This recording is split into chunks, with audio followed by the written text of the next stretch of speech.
Sur ma vie. Tout petit, tu posais des questions déjà à ta maman sur le sens de la vie? Oui, beaucoup. Des fois même, elle me disait « Bon, arrête de me poser des questions, change de sujet. » Parce que je lui en posais tellement que ça... Ce qu'il faut savoir, c'est que toi, tu adores la philosophie. Ce qui m'intéresse dans la philosophie, c'est le côté scientifique et en même temps un petit mélange d'imagination. Par exemple? On dit souvent qu'on est des animaux à part égale avec les autres, mais qu'on a comme continué à évoluer plus pour devenir l'espèce dominante de la chaîne alimentaire. Et je trouve pas ça très scientifique, mais surtout philosophique, parce que selon moi, la science, oui, regroupe beaucoup de théories, mais la plupart des théories, c'est souvent de la philosophie. Donc, tout petit, tu avais déjà ces questions-là dans la tête, et tes parents ont décidé de te faire un test pour contrôler ton coefficient intellectuel, ton QI, comme on dit. Oui, 130. Alors que la moyenne est autour de Vers, 90. Oui. Qu'est-ce que tu as ressenti le jour où tu as appris que tu avais un QI de 130? Je me suis dit, oula, qu'est-ce qui se passe? Est-ce que je suis normale ou je suis spéciale? Mais en fait, au début, je savais pas que ça... Je pensais que j'étais super fort et je savais pas que ça allait m'apporter beaucoup de problèmes de savoir que j'étais comme ça. Et j'imagine que tu devais te sentir très différent de tes copains en cours de récréation. Exactement, oui, j'ai été rejetée. Ils me comprenaient pas, donc du coup, ils me prenaient pour un idiot, ils me prenaient pour un handicapé, quoi. Il y en a même qui me disaient, faudrait vraiment que tu ailles dans un hôpital psychiatrique ou des choses comme ça. Donc, au début, je me suis sentie vraiment très seule parce que personne ne me comprenait, en fait. Par exemple, j'avais tellement peur dans la cour que j'avais hâte de rentrer en classe parce que c'était le seul endroit où je me sentais en sécurité. On dit que les enfants précoces sont des hypersensibles et il faut dire que l'école, à un moment, était un enfer pour toi. Tu as été très malheureux. Oui, je suis vraiment très sensible à ce qui peut se rattacher aux insultes. Et t'es idiot, tu ressembles à Lucie Australopithèque et en fait, eux, ça passe comme ça, à 2 secondes, ils l'oublient, mais moi, ça reste, quoi. Pour moi, c'est du martyre, mais pour les autres, c'est de la rigolade, je comprends pas.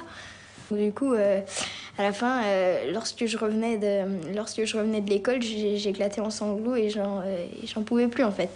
Ouais, tu as fait ce qu'on appelle une dépression. Exact. J'étais plus le même, en fait. J'avais beaucoup changé à ce moment-là. Je commençais à m'auto-déconstruire, en fait. Tu as tout fait pour te faire intégrer par tes copains? Oui, là, j'ai vraiment tout essayé. Et à un moment, je commençais même à devenir violent avec tout le monde. Mais en fait, je me suis rendu compte que ça donnait rien, donc j'ai abandonné. Est-ce qu'en tout cas, les professeurs, les instituteurs que tu as croisés t'ont aidé? Souvent, mais à un moment, non, ça a vraiment pas été bien. En fait, c'était à Strasbourg que ça s'est passé. Ça a largement dégénéré puisque je parlais en classe, que je prenais une règle, j'attachais un stylo et je faisais comme un avion. Et en fait, à un moment, on a commencé à me serrer le bras. Je revenais, j'avais des marques rouges sur... des professeurs à Strasbourg. Ils n'en pouvaient plus de moi, ils ne savaient pas quoi faire. Et non, ils commençaient à avoir pas que des réactions verbales, de la violence verbale, ils avaient aussi ils me faisaient aussi des violences physiques. Tu faisais mal au bras pour te faire taire. Oui. Et ce qu'il faut dire, c'est que tu es très abstrait dans ta tête. C'est que tu comprends tout et très vite, mais il y a des choses qui sont compliquées pour toi. Par exemple, les tables de multiplication, c'est pas quelque chose de simple. Non, j'ai jamais réussi à les apprendre. Mais par contre, j'ai toujours réussi à me trouver des techniques pour arriver à multiplier, à soustraire ou tout ça. En fait, c'est que les apprendre, pour qu'ils restent scotchés dans ma tête, c'est impossible. C'est très compliqué de se dire je suis surdoué, puis à la fois, quelquefois, on me prend pour un imbécile. Oui, beaucoup.